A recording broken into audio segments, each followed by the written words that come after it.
Guys welcome back to my channel. কাল ছিল বিশ্বকর্মা পূজা, আমরা ঘুরতে গিয়েছিলাম, চলো তোমাদের সাথে দেখাই। দেখো এটা ছিল গ্যারেজের, অনেক সুন্দর বানিয়েছিল, মানে সত্যি খুব ভালো লাগলো। আর কোথায় কোথায় ঘুরতে গিয়েছিলাম সবই দেখাবো তোমাদেরকে। দেখো এখানে অনেক ভিড়, সবাই ফটো তুলতে ব্যস্ত, মানে ভিড় বলতে দেখো কতটা ভিড় তোমরা দেখতে পারছো। তো গরমও প্রচণ্ড লাগছিল, আর মানে এখন অনেক জায়গা ঘোরা বাকি ছিল, তো সবই তোমাদেরকে শেয়ার করব আস্তে আস্তে। তো দেখো আমার হাজব্যান্ড কিন্তু বলছিল, কি বলছিল শুনতে পাচ্ছিলাম, শুধু হ্যাঁ হ্যাঁ করে যাচ্ছিলাম, কারণ ওখানে গান চলছিল। এখানে প্লাস্টিক দিয়ে বানিয়েছিল।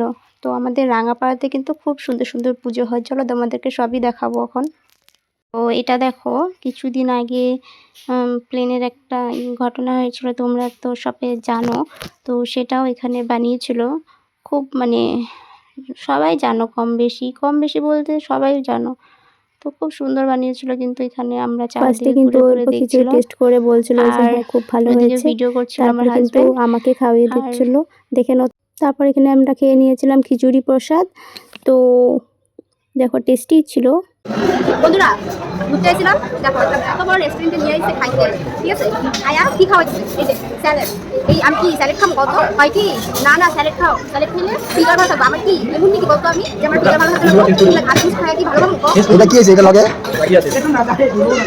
আরে এটা খালি দেখবা, খাইবা না, ঠিক আছে? এটা খালি খাইবা, ঠিক আছে? ওকে।